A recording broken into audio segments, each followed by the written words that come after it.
Hello students, myself Poonam Chauhan. आज मैं आपको व्याकरण का फर्स्ट चैप्टर वाक्य भेद में भी रचना के आधार पर ये पढ़ाने जा रही हूँ। सबसे पहले हम इसमें ये देखेंगे कि वाक्य कहते किसे हैं।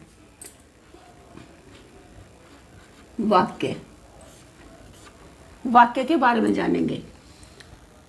फर्स्ट प्रश्न हमारा बनता है, वाक्य किसे कहते हैं।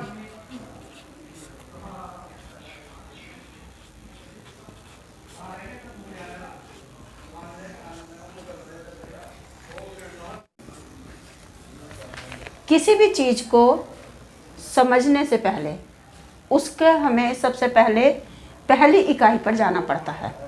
अब हम वाक्य के भेद तो पढ़ रहे हैं, लेकिन अभी हमें यही नहीं पता कि वाक्य कहते किसे हैं, जबकि हम छोटी क्लास से ही पढ़ते हैं। वाक्य जो है कैसे बनता है, सबसे पहले हम उसके भी बारे में जानेंगे।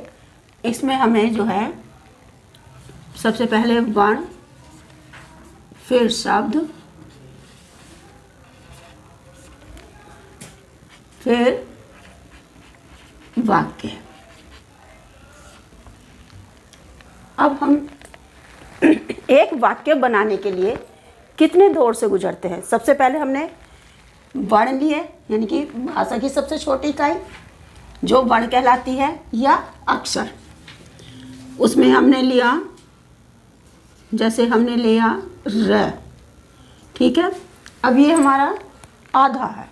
अब हम इसमें प्लस करके ये आ, तो ये हमारा हो गया रा। अब हम इसमें जो है म, ये हो गया म। अब हमारा ये जो है एक शब्द बन गया राम।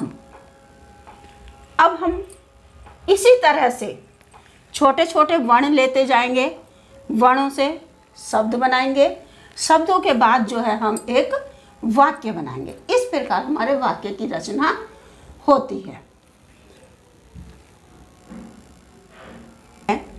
राम बाजार जाता है, ठीक। हमारा एक पूरा वाक्य बन गया, राम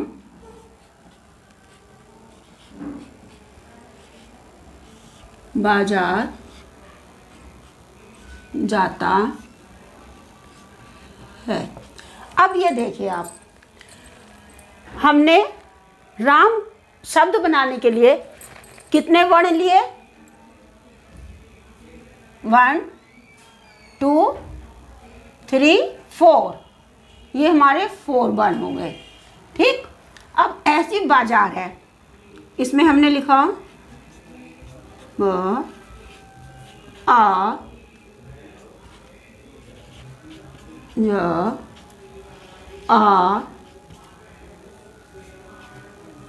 र अ, ये हमारा बन गया बाजार, ठीक।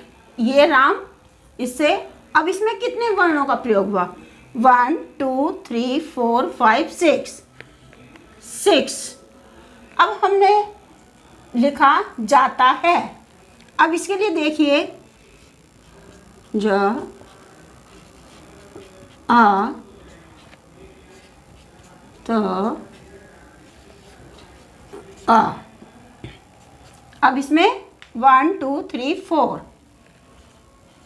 हो गए, 4 वर्ण हो गए। ये हमारे वर्ण की काउंटिंग आ गई। अब ये है हाँ, इस पे आई की मात्रा है, ठीक है। तो ये 1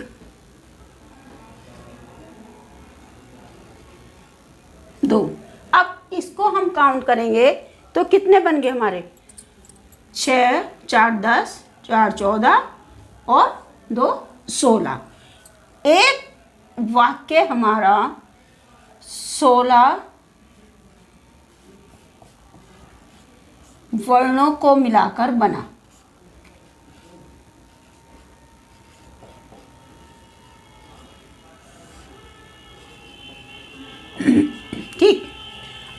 16 वर्णों को मिलाकर हमने वाक्य बनाया, तो अब उसमें कितने आ गए हमारे शब्द, कितने आ गए? 1 2 3 4।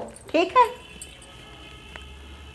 4 हमारे इसमें 16 वर्ण, 4 शब्द और 1 वाक्य। अब देखिए, जब हम इतने सारे वर्णों को जोड़ेंगे, फिर उनसे शब्द बनाएंगे, शब्दों से वाक्य, और फिर जब शब्द हमारा जोड़ जोड़ के तो एक वाक्य बन जाएगा। अब जो है वाक्य बनाने के लिए हमें क्या करना है? वाक्य ये नहीं हमने जैसे राम, अब हम क्या करते माँ पहले लिख देते र, तो ये गलत हो जाता। इसलिए जो है हमें उसको शुद्ध रूप में भी लिखना है।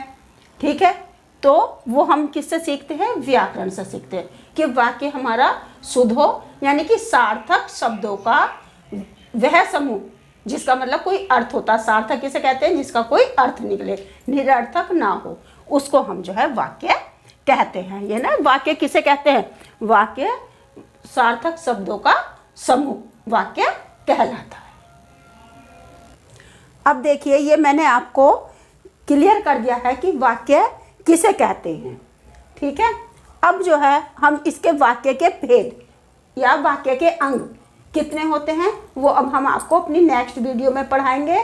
जब तक आप इस वीडियो को अच्छे से देखें, समझें। अगर आपको इसमें कोई चीज़ क्लियर नहीं हुई है या समझ में नहीं आई है तो आप कमेंट्स बॉक्स में भी लिखकर पूछ सकते हैं।